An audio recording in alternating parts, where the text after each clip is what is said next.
ஒரு கோயிலுக்கு போகிறதுக்கு தடுக்கிறது எந்த அளவில் இந்த போலீஸ்காரங்க எதுக்கு தடுக்கிறாங்கன்னு எனக்கு நிஜமா புரியல.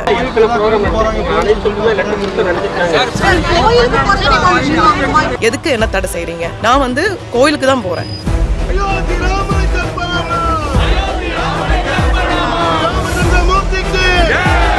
சார் நான் உங்ககிட்ட தான் கேட்குறேன் சார், நீங்க ஏன் மக்காக்கு போறவங்களுக்கு ஜெருசலேம் போறவங்களுக்கு தடை செய்யல?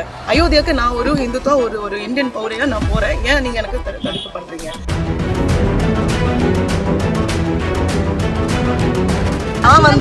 நான் நீங்க சொன்னபடி நான் வண்டி விட்டு இறங்கி வச்சு நான் இன்னைக்கு போறது கிடையாது.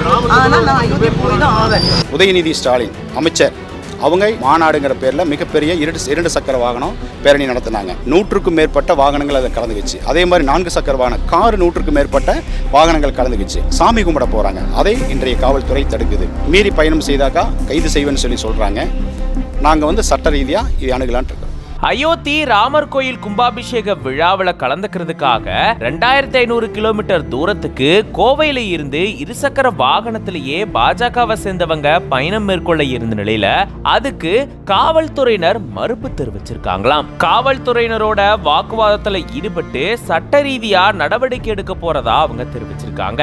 என்ன நடந்தது விரிவா இந்த வீடியோல பார்க்கலாம். உத்தரப்பிரதேச மாநிலம் அயோத்தியில கட்டப்பட்டிருக்கக்கூடிய ராமர் கோயில் கும்பாபிஷேகம் வர ஜனவரி 22ஆம் தேதி நடக்க இருக்கு. இதுக்காக நாடு முழுக்க பல்வேறு பகுதிகளில் இருந்து எக்கச்சக்கமான மக்கள் அயோத்தி நோக்கி பயணம் செய்ய இருக்காங்க. இந்த நிலையில தான் கோவை பாஜக விருந்தோம்பல் குழுவினுடைய மாவட்ட துணை தலைவரா இருக்கக்கூடிய இந்துஷா காஞ்சி அப்படின்றவங்க கோவை ராம்நகர் பகுதியில் இருக்கக்கூடிய ராமர் கோயில் இருந்து அயோத்தி ராமர் கோயில் வரைக்கும் கிட்டத்தட்ட 2500 கிலோமீட்டர் தூரத்துக்கு இருசக்கர வாகனத்திலேயே பயணம் மேற்கொள்ள இருந்ததா கூறப்படுது. இந்த நிலையில கோயில் முன்னாடி அவங்க இருந்தப்போ காவல்துறையினர் அங்க இருசக்கர வாகனத்துல செல்ல அனுமதி இல்ல அப்படின்னு மறுப்பு தெரிவிச்சதா கூறப்படுது. இதை தொடர்ந்து மத்த மதத்துக்காரங்களா இந்த மாதிரி பயணம் மேற்கொள்ளும் போது நீங்க அனுமதி கொடுக்கறீங்க, எங்களுக்கு மட்டும் ஏன் இந்த மாதிரி பண்றீங்க அப்படின்ற மாதிரி இந்துஷா காஞ்சி போலீசார் கிட்ட கேள்வி எழுப்பியிருக்காங்க. அதை தொடர்ந்து சட்ட ரீதியா நான் நடவடிக்கை எடுக்க போறேன் அப்படின்ற மாதிரி போலீசார் கிட்ட அவங்க தெரிவிச்சதா கூறப்படுது. இதை தொடர்ந்துதான் அனுமதி கடிதம் கொடுத்த உடனே